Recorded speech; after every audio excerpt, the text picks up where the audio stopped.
L'objectif de cet exercice, c'est d'étudier un oscillateur harmonique forcé non amorti. Donc, qu'est-ce que ça veut dire? C'est un oscillateur, il va y avoir un ressort qui va créer un mouvement sinusoïdal. Et ce ressort, il va dépendre d'une pulsation externe qui va être donnée ici. Donc ça veut dire que la plateforme ici va monter et descendre, ce qui va influer sur la longueur et donc la force du ressort, ce qui va créer un certain mouvement pour la voiture. Donc on va essayer de trouver la force de rappel de ce ressort, on va essayer de trouver et de résoudre l'équation différentielle du mouvement et d'identifier les caractéristiques du régime stationnaire. Les formules à connaître pour ce type d'exercice sont les suivantes. On a l'équation typique des mouvements harmoniques forcés, avec ici la pulsation propre oméga 0 et ici la force externe. La solution de cette équation différentielle, donc ça c'est la position de l'objet dans le temps, avec x l'amplitude des oscillations, donc l'amplitude ça va être cette distance-là, ici la pulsation du mouvement et le déphasage. Cette amplitude, on peut la calculer avec cette formule-ci, et de là on peut trouver la condition de résonance. Donc la résonance, c'est quand le mouvement tend vers l'infini, donc l'amplitude tend vers l'infini, et l'amplitude elle tend vers l'infini quand ce terme tend vers 0. Voici l'exercice.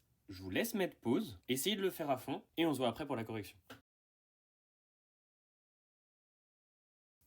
Alors, la première chose à poser pour essayer de trouver le mouvement, c'est les forces qui s'appliquent sur notre objet. Ici, la seule force qui va s'appliquer dessus, il va y avoir deux forces sur cet objet, il va y avoir le poids et la force de rappel du ressort. Alors pour trouver la force de rappel du ressort, sa formule c'est moins K, la constante de raideur, fois l'élongation. Alors l'élongation, c'est la différence entre la longueur à vide du ressort, la longueur du ressort quand on le laisse tranquille, et sa longueur actuelle. Donc l'élongation, c'est longueur du ressort moins longueur à vide. Donc là, vous voyez qu'on a moins longueur à vide, et devant, il faut trouver la longueur du ressort. Cette longueur-là, ça va être la hauteur, qu'on appelle petit x, auquel on enlève cette partie-là, qui vaut la hauteur de la plateforme. Ensuite, on va réorganiser l'équation qu'on a trouvée pour mettre sous cette forme. Donc l'objectif, c'est de mettre le x point tout seul et la partie d'oscillation avec le cosinus, donc la pulsation externe, à droite. De là, par comparaison, on peut trouver la pulsation propre et le terme A. Le oméga ici, c'est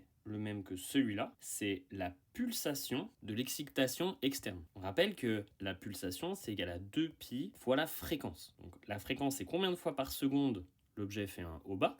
Donc là, on parle de la plateforme. Et la pulsation, c'est 2π fois cette fréquence. Maintenant, on va essayer de résoudre cette équation différentielle. Pour ça, on part de la forme de la solution, qui est celle-ci, avec x0, l'amplitude des oscillations, oméga, la pulsation dont on vient de parler, et phi, le déphasage. On va la dériver deux fois et la réintégrer dans l'équation différentielle qu'on a trouvée juste avant. Ça nous donne cette égalité. On isole le x0, qui est l'amplitude des oscillations, et on peut en déduire la résonance, qui est que ce terme va tendre vers l'infini quand le terme en dessous de la fraction tend vers 0. Donc la pulsation de résonance, c'est quand oméga 0 est égal à la pulsation externe.